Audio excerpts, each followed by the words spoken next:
और अगर मेरा ये भी मानना है कि अगर आपके आसपास अच्छे लोग हैं और उनके साथ आपके अच्छे संबंध हैं, देखिए आपके अच्छा व्यवहार होगा तो आपके संबंध अच्छे होंगे, और अगर संबंध अच्छे होंगे तो आप किसी भी परेशानी में आराम से निकल जाओगे, उसमें कहीं पे भी कोई किसी तरह की दिक्कत नहीं आएगी।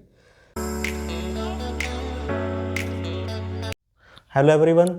आज जो गेस्ट हमारे साथ हैं वो हमें जीवन के कुछ ऐसे सबक बताएंगे जो कि यंग एज में कई बार हमारे सामने कुछ ऐसे चैलेंजेस आते हैं जिनके सामने बच्चे को लगता है कि अब सामने अंधेरा है, कुछ नहीं होगा। लेकिन अनुभवी व्यक्ति को पता होता है कि उस अंधेरे के अंदर एक मशाल कैसे जलानी है। तो मैं पहले की इंट्रोडक्शन दे दूं। हालांकि आईपी यूनिवर्सिटी में सर किसी इंट्रोडक्शन के मोहताज नहीं है। आज हमारे साथ है डॉक्टर विजय कुमार सर, जो कि डिप्टी रजिस्ट्रार हैं जीजीएस आईपीयू में, गुरु गोविंद सिंह इंद्रप्रस्थ यूनिवर्सिटी जो आपकी दिल्ली में है वहाँ पर। सर स्वागत है आपका। थैंक यू, धन्यवाद डॉक्टर साहब, धन्यवाद। सर हमारा जो चैनल है इस पे मैं इंटरव्यू करता हूँ उन लोगों के जिन्होंने अपनी लाइफ में एक बिल्कुल बेसिक से उठ के, बिल्कुल सामान्य घर से आके बच्चा कहीं ऐसी जगह पर आए हैं जहाँ पर उन्होंने बहुत सारे स्ट्रगल देखे हैं। जी। आज आपकी चेयर हमें दिखती है सर, आज आपकी रेपुटेशन हमें दिखती है, लेकिन इसके पीछे की कुछ कहानियाँ रहती है सर। जहाँ जी। आपका स्ट्रगल था, जहाँ आप अकेले थे, जहाँ आपने खुद से अपने आप को मजबूत किया है। तो हम्म। सर वो सारा रास्ता हम चाहते हैं कि बच्चों को पता लगे और उन्हें मोटिवेशन मिले उसके बारे में। तो सर जी। कुछ बताना चाहेंगे, कुछ ऐसा ऐसा टाइम जब आपको लगता था कि नहीं यार अब तो गिव अप कर देना चाहिए, अब नहीं कुछ हो सकता। जी डॉक्टर साहब, ज़िंदगी एक रोलर कोस्टर है, हमेशा ज़िंदगी एक जैसी चलती नहीं है कभी भी। तो हर एक, चाहे कोई भी किसी भी लेवल पे पहुंचा हो, हर एक इंसान की ज़िंदगी में कुछ अप एंड डाउन हमेशा ही आते हैं। हमारी ज़िंदगी में भी आए। जब पढ़ते थे तो मैं बहुत ही गांव के स्कूल से पढ़ा हुआ हूँ, जहाँ पे इतनी ज़्यादा कोई बहुत बढ़िया पढ़ाई की व्यवस्था नहीं थी, लेकिन फिर भी उसके बावजूद भी मैंने बड़ी मेहनत की, बहुत जुझारूपन से मैं आगे बढ़ा। तो उस टाइम कभी कभी लगता था कि ये लोग बच्चे दूसरे स्कूलों के या दूसरे जो इंग्लिश मीडियम के बच्चे हैं वो कितना अच्छा करते हैं, कैसे पढ़ते हैं और कितना आगे जा सकते हैं। वो हमें कभी कभी अब लगता था कि यार हम क्या करेंगे, कुछ समझ नहीं पाते थे हम लोग। लेकिन उसके बावजूद भी हमने सारी एनर्जी इकट्ठी करके, एकत्रित करके, मेहनत करके हम आगे निकले। तो जब उस टाइम का मुझे याद है कि जब इस तरह के कोई भी वाकया मुझे याद आता है कि भाई जब मैं बहुत उदास होता था या मैं सोचता था, तो मैंने यही सोचा मन में कि उदास होने से कभी भी कुछ मिलेगा नहीं आगे, हम्म। है ना। हमें उसके लिए आगे के जो चैलेंजेस है उसको बढ़ के आगे उनका सामना करना पड़ेगा, और उसके लिए हमें तैयारी करनी पड़ेगी, और उसके लिए आपको लगातार प्रयत्नशील रहना ज़रूरी है। जी। तो मैं जब उस टाइम होता था, कुछ भी होता था, तो मैंने उसको, उन चीज़ों को ड्रॉप कर देता था। जो भी चीज़ मुझे उदास करती थी या परेशान करती थी, तो मैंने अपने मन में ये हमेशा सोचा और समझा कि इस उदासी से मुझे क्या मिलने वाला है। आप उसके सबक पर ध्यान देते थे। उसके सबक बता दें, क्योंकि मैंने कई बार महसूस किया कि जब मैं उदास होता था तो मेरे आसपास चारों तरफ नेगेटिविटी ही, मतलब मुझे बहुत अच्छा कुछ महसूस नहीं होता था। उससे मुझे बहुत सारे नुकसान होते थे, जैसे मुझे हेल्थ में लगता था, भूख नहीं लगती थी, या स्ट्रेस हो जाता था, सर में दर्द होना शुरू हो जाता था, और जो मैं पढ़ रहा हूँ वो भी नहीं पढ़ पाता था। तो उससे मैंने ये महसूस किया कि डायरेक्टली मेरी इफ़ेक्टिविटी पे असर आ रहा है, असर आ रहा है जी। और उससे मुझे कुछ मिल नहीं रहा, सिर्फ उससे लॉस ही लॉस है। जी सर। अब असल में मैंने ये सोचा और समझा कि अगर ये चीज़ मुझे नुकसान पहुंचा रही है तो मैं इसी में ही क्यों उलझा रहा हूँ, इसके क्यों ना मैं कुछ इसके लिए कुछ अलग से सोचूं और करूँ। जी सर। सर मैं आपके बारे में एक बात जो है फेमस है वो, कि आईपी में बहुत कम ऐसे लोग हैं जिनका व्यवहार, मतलब जिनके व्यवहार से पहचान है। डेजिग्नेशन से तो बहुत, मतलब आपका स्टाफ बड़ा होगा, लेकिन सौम्य व्यवहार की अगर बात आती है तो विजय सर का नाम आता है। और सर वो मुझे लगता है सबसे ज़्यादा ज़रूरी है, क्योंकि कहा जाता है कि जिस आदमी को एक चेयर मिल जाए उसके बाद भी अगर नम्रता उसके अंदर है तो वो सच में अचीवर है। तो सर क्या राज है उस सौम्य व्यवहार के पीछे?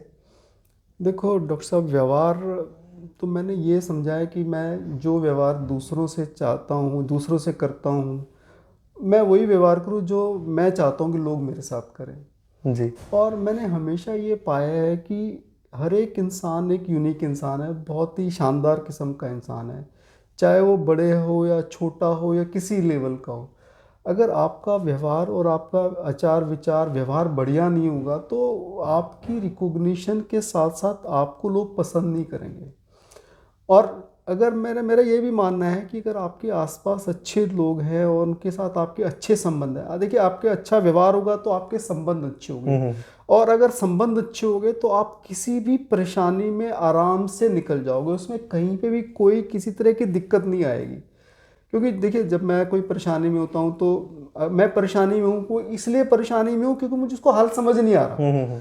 अगर मेरे आसपास कुछ ऐसे दोस्त या साथी या ऑफिस में ऐसे लोग हों जिनसे मैं अपनी बातें खुले तौर पे शेयर कर सकूं और उनसे कुछ अच्छा इनपुट मिल सकूं, तो मुझे भी एक दूसरा व्यू पॉइंट मिल जाएगा और मुझे एक नया रास्ता मिल सकता है। अगर मैं अपने आप में उलझा रहूँगा, अगर मैं अपना व्यवहार नहीं अच्छा बनाऊँगा, तो मैं किसी दूसरे से किस तरह से उम्मीद करूँगा कि वो मुझे कुछ अच्छा राय दे। तो लोगों को जीतने के लिए सबसे ज़रूरी ये मैं महसूस करता हूँ कि आपका व्यवहार उन्हें जीतने वाला हो। सर मेरी जो आपसे जान पहचान है, आपके डेजिग्नेशन के अलावा मैं आपको पहचानता हूँ आपके सौम्य व्यवहार की वजह से।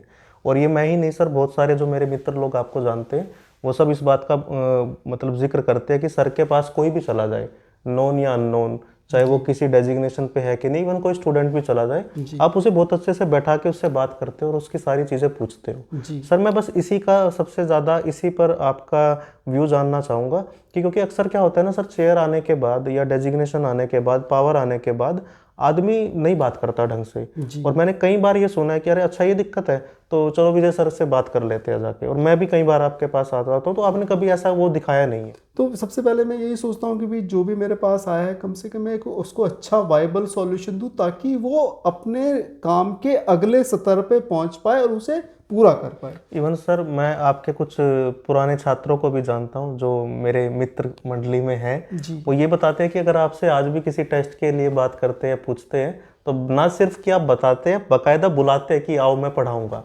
जी। तो ये अंदर का अध्यापक अभी भी कहीं ना कहीं है आपके। देखिए मेरा तो ये है कि किसी की ज़िंदगी में कितना कंट्रीब्यूशन हो सकता है, कौन मेरी वजह से आगे जा सकता है, यही मेरी अर्निंग है। जी और उसी चीज़ को, उसी कॉन्टेक्स्ट को ध्यान में रखते हुए मैं लोगों से बात भी करता हूँ और मेरी कोशिश ये रहती है कि मैं उसकी कितनी मदद करूँ, डिस्पाइट ऑफ कि वो मेरा जानने वाला है या नहीं जानने वाला है। क्योंकि जानने वाले की तो सब मदद करते हैं, लेकिन अनजान को कोई अगर मदद करता है तो उसकी जो इमेज होती है, जो उसकी मेमोरी में रहती है बंदे की, वो बहुत टाइम तक रहती है। सर इसीलिए तो वो सब बातें आपके बारे में चलती भी हैं, क्योंकि मैं जानता हूँ कि किसी ने आपको टेस्ट के लिए फ़ोन किया तो आप सीधा बुला लेते हैं कि आ ही जाओ, पढ़ेंगे बैठ के। मतलब ये इससे सिर्फ ये नहीं कि हमने बात कर ली कि ये किताब लो, पढ़ेंगे बैठ के बाकायदा। ये बिल्कुल सही है। और मैं मेरा ये मानना है कि अगर आप रियली में कंट्रीब्यूट करना चाहते हो तो उसके लिए आपको खुद भी कुछ देना पड़ेगा, सिर्फ बातों से नहीं करता चलता ना काम। आपको उसके लिए खुद उनको बताना पड़ेगा, समझाना पड़ेगा, ताकि उनकी जो जर्नी है, जो रास्ते की परेशानियां हैं, अगर मेरे उसके बताने से उसको जो चीज़ें संभव हो सकती हैं तो वो मुझे ज़रूर करनी चाहिए। तो सर एक हमारे ऊपर एक प्रेशर रहता है, जिस डेजिग्नेशन पर हम हैं, जिस चेयर पर हम हैं, उसकी एक मर्यादा रहती है, वो काम रहता है आपका, एक आपकी पर्सनल व्यक्तिगत जीवन रहता है। तो अगर मैं आपसे सवाल करूं कि सर को व्यक्तिगत जीवन में क्या किन किन चीज़ों की उनको आदत है, क्या शौक है उनके, कैसे वो अपने टाइम को स्पेंड करना पसंद करते हैं? मैं ज़्यादातर समय अपने बच्चों के साथ, परिवार के साथ बिताना चाहता हूँ। मुझे खेलना पसंद है, गाने का भी शौक है। ये कुछ ऐसी चीज़ें हैं जो मैं अकेले में करता हूँ।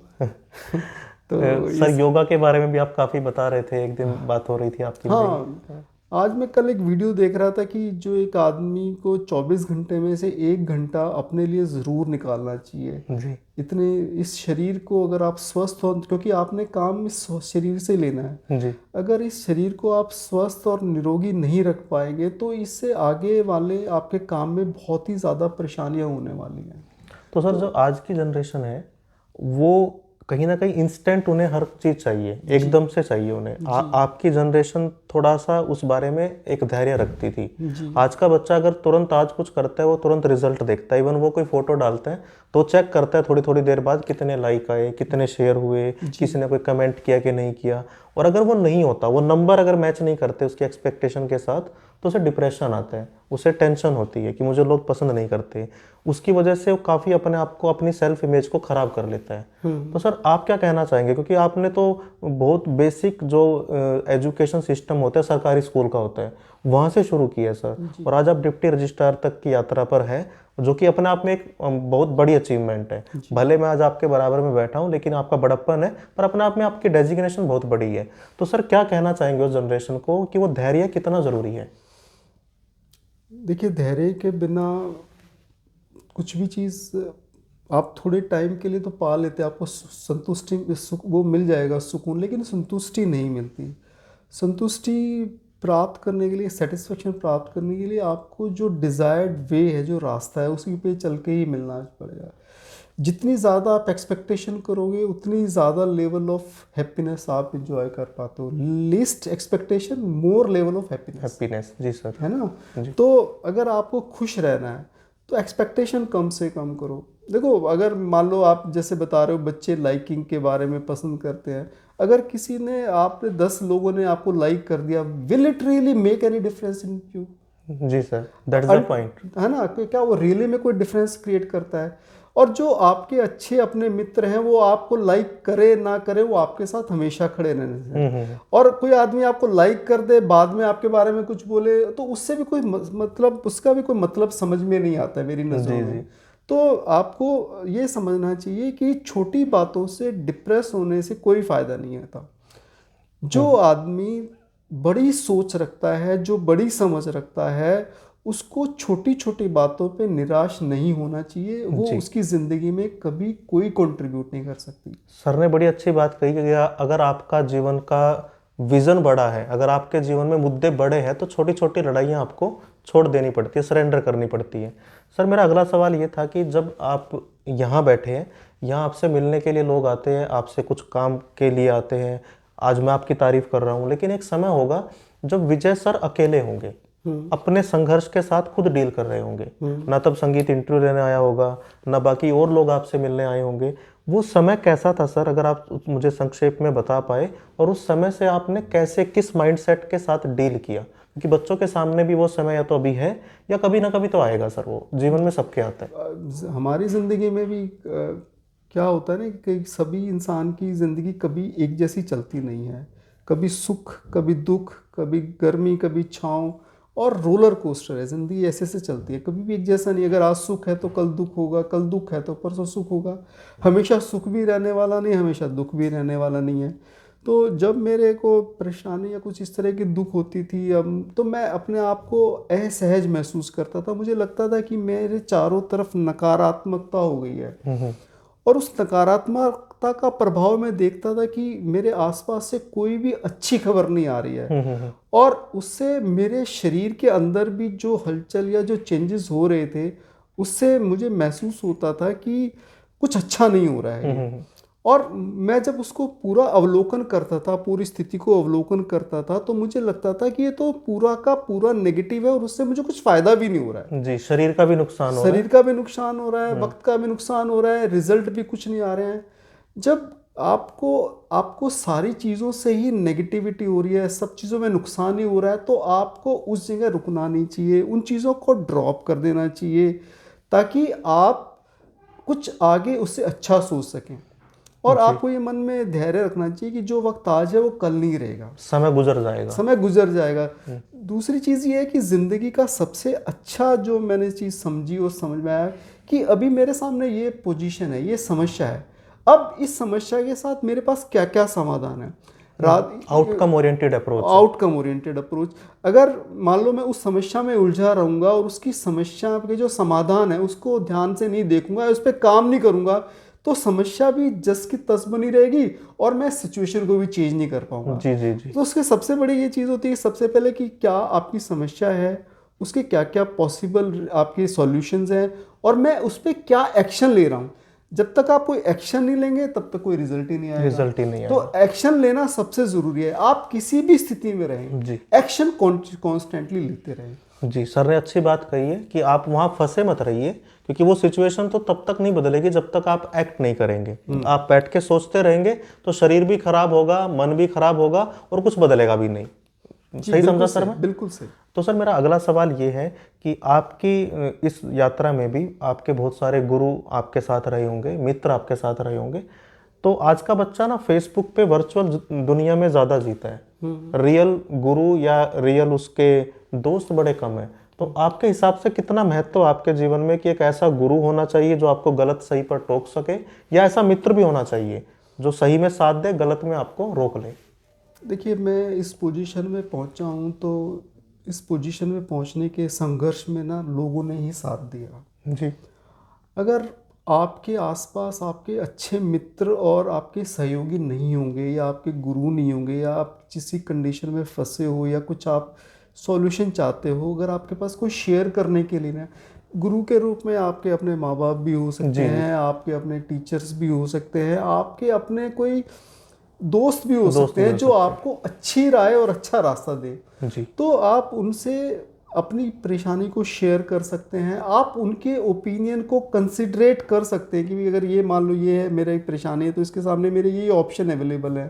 तो कम से कम आपको एक जो दूसरा व्यू है वो नज़र आता है। अगर आप अपने में ही रहेंगे तो आप एक ही दृष्टि से दुनिया को देखते रहेंगे, आपको उसका दूसरा व्यू समझ ही नहीं आएगा। जी। उस दूसरे व्यू को लेने के लिए आपको लोगों से बात करनी पड़ेगी आपको, क्योंकि देखिए जो फेसबुक और वो है वो उससे तो क्यों वो जो व्यू मिलता है वो बहुत परमानेंट नहीं होता, नहीं, क्योंकि नहीं। उनके बारे में आप ज़्यादा जानते नहीं हो। सही बात है। जो आपके अपने हितैषी हैं, जो आपसे जुड़े हुए हैं किसी ने, उनकी जो राय होती है वो हमेशा ही अच्छी और पारदर्शिक होती है ना, अच्छी होगी वो। तो आप उस राय से उसको उस राय के सहारे आगे बढ़ सकते हैं। जी। आजकल के बच्चों में आइसोलेशन का जो प्रोसेस है उससे उनको क्या हो गया है कि वो सिर्फ अपने में ही रहना चाहते हैं, और जब वो अपने में रहना चाहते हैं तो वो अपनी चीज़ों को जब दूसरों से शेयर नहीं कर पाते तब वो डिप्रेशन का शिकार होते हैं। जैसे ही आप किसी चीज़ से आप मुझे ये परेशानी है, मैं पढ़ नहीं पा रहा हूँ, मेरे को ये दिक्कत हो रही है, मेरे को ये चीज़ समझ नहीं आ रही, अगर आपने किसी से शेयर ही नहीं किया और आप उस समस्या से जूझते ही रहे और आपने उसका कोई रिजल्ट ही नहीं निकाला, तो उसका अल्टीमेट रिजल्ट क्या होगा? आप धीरे धीरे और डिप्रेशन और उसमें जाएंगे। जी सर, सही बात कही तो आपने। सबसे ज़रूरी है कि आपके पास आपके आसपास अच्छे दोस्त और सहयोगी बहुत ज़रूरी हैं, जिनके सहारे से आप बहुत सारी परेशानियों से पार पा सकते हैं, बहुत सारी चीज़ें में आगे बढ़ने में वो आपको सहायक हो सकते हैं। आपके पर्सनल फ्रंट पे, आपके प्रोफेशनल फ्रंट पे हमेशा ही कंट्रीब्यूट करेंगे। अगर आप आइसोलेशन में रहेंगे, किसी की मदद भी नहीं करेंगे, किसी से मिलेंगे नहीं, तो उसका सारा इम्पैक्ट आज नहीं तो कल आपको आएगा ही आएगा ही आएगा, और दोनों तरह से आएगा, फिजिकली और मेंटली दोनों तरह से आएगा। सर अभी आपकी जो पोस्ट है वो एडमिन की पोस्ट है, अभी आप डिप्टी रजिस्ट्रार है तो आपको बहुत सारी चीज़ें एडमिनिस्ट्रेशन में देखनी पड़ती है। जी लेकिन आपकी शुरुआत हुई थी एक अध्यापक के तौर पे, जी। तो वो अध्यापक अभी भी है कहीं अंदर? हाँ, अध्यापक है। अध्यापक का कॉन्टेक्स्ट मेरे लाइफ में अभी भी ज़िंदा है। अध्यापक का कॉन्टेक्स्ट ये था कि भाई लोगों की, बच्चों की ज़िंदगी में, मुझे याद है मैंने एक कविता लिखी, ये छात्र हमारे, ये छात्र हमारे हैं हमको प्यारे, हमें देखना है कैसे ज़िंदगी इनकी सवारे। जब मैं बहुत बड़ी बढ़िया लाइन है सर। शुरू में जब पूर्वांचल विश्वविद्यालय में लेक्चरर बन के गया तो पहले ही टीचर डे में मैंने ये कविता, याद है मुझे, मैंने कही थी। तो जाना है दूर, मंजिल कठिन है, उस राह में भी उलझने अधिक हैं, कैसे हम उनको उससे उबारे, ये छात्र हमारे, ये छात्र हमारे हैं हमको प्यारे। क्या बात। तो मेरा ये कॉन्टेक्स्ट है कि मान लो मैं टीचर हूँ, तो अगर मैंने अपने बच्चों की लाइफ में कंट्रीब्यूट किया तो वो कहाँ कहाँ जाएंगे। आपने एक बच्चे को एम्प्लॉयबल बनाया, उसको किसी लायक बना दिया, अपने पैरों पे खड़ा कर दिया, उसकी पूरी फैमिली खड़ी हो जाएगी, उसके बच्चे आगे बढ़ेंगे, है ना, उसके सराउंडिंग में उसके दोस्तों का विकास होगा।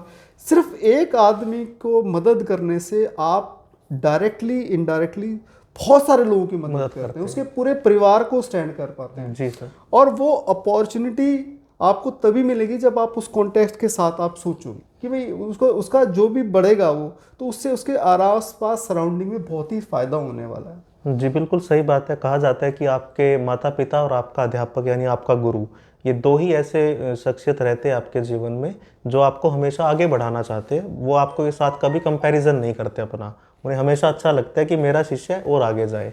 तो वैसे तो मैं सर से कितनी भी बात करता रहूं, क्योंकि सर से अभी मैं इतनी देर से बात कर ही रहा था बिना इंटरव्यू के भी, और सुनने में इतना मज़ा आ रहा था।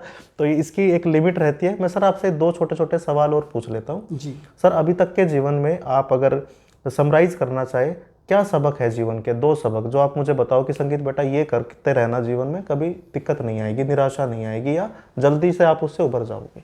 दो सबक। ज़िंदगी में सबसे इम्पोर्टेंट खुशी है। जो भी आप बनना चाहते हो, किस लिए बन जाते हो, आप खुश हो। जी। अल्टीमेट एम खुश रहना है। कम में भी खुश रहो, ज़्यादा में भी खुश रहो। अगर आपने अपनी खुशी को हर हालत में आप खुश रहे, तो ज़िंदगी में कोई भी परेशानी आए, कभी भी आए, तो आपको कोई दिक्कत नहीं होगी। क्योंकि आपको पता है कि वक्त एक जैसा नहीं रहता। लेकिन सब चीज़ों के ऊपर खुशी। आप किस लिए क्या पढ़ना चाहते हो, खुश रहने के लिए। आप क्या क्या ना करना चाहते हो, खुश रहने के लिए। आपका अच्छा घर हो, खुश हो जाओगे। आप अच्छा परिवार हो, खुश हो जाओगे। तो लेकिन अगर आप खुश रहोगे तो सारी चीज़ें अपने आप ही अच्छी हो जाएगी, आपकी सराउंडिंग अच्छी हो जाएगी। जी। जिस मनोभाव के साथ, जिस पेस के साथ आप चीज़ों को सोचते हो और समझते हो, वो चीज़ें आपके आसपास क्रिएट होनी क्रिएट शुरू हो होनी जाती शुरू हो जाती। जी सर। तो सर ने बड़ी अच्छी बात बताई, खुशी को अपने प्राथमिकता रखिए। दूसरा, अपने मनोभाव, अपनी स्टेट ऑफ माइंड, उसको भी साथ में देख के चलिए, क्योंकि जो आप सोचेंगे वही आप क्रिएट कर रहे हैं अपने आसपास। उसी तरह के लोग आपकी तरफ अट्रैक्ट हो रहे हैं। सही कह रहा है। हूँ सर? बिल्कुल बिल्कुल सही है। तो सर बहुत धन्यवाद, आपने मुझे अपना कीमती समय दिया। मुझे पता है बहुत सारे असाइनमेंट, बहुत सारी फाइल टेबल पे है आपके, और मैं बीच में आके बिल्कुल, मैंने आप सर से बात की और सर ने मुझे एक बार भी निराश नहीं किया कि चलो ठीक है हम करते हैं बात इस बारे में। बिना किसी तैयारी के सर ने बोला जो जीवन का सबक है भाई, आज आप बात करेंगे, डिस्कस करेंगे। और इससे पहले भी काफ़ी देर तक सर ने बहुत अच्छी चीज़ें जो मेरे लिए काफ़ी काम की है वो बताई। सर बेहद धन्यवाद दिल से, और मुझे अच्छा लगा कि आपने मुझे समय दिया। और मैं आप सबको भी बोलता हूँ कि ये सारे इंटरव्यू सिर्फ सुनने के लिए नहीं होते, ये सारे सबक जीवन में आप लोगों को अपनाने चाहिए। क्योंकि जो व्यक्ति यहाँ तक आया है उसने वो अनुभव किया है, उसको पता है कि कहाँ आपके रास्ते में कठिनाई आ सकती है, कहाँ ब्रेकर आएगा, कहाँ रुकना पड़ेगा। अगर आप नहीं सुनेंगे तो आप खुद गिरेंगे फिर सीखेंगे। समझदारी इसमें है कि अनुभव से सीख लीजिए। तो मुझे पूरी उम्मीद है कि आज का इंटरव्यू आपके लिए पूरी तरह से आपके जीवन में कुछ ना कुछ प्रकाश जरूर डालेगा। आप मुझे सजेस्ट कीजिए सर से मैं कुछ और पूछूं तो कमेंट सेक्शन में बताइए। नेक्स्ट टाइम फिर सर का मैं टाइम लूँगा। मुझे पता है सर व्यस्त है, लेकिन मुझे निराश नहीं करेंगे। तो thank you very much sir, बहुत अच्छा लगा आपसे बात करके। थैंक यू डॉक्टर संगीत, थैंक यू।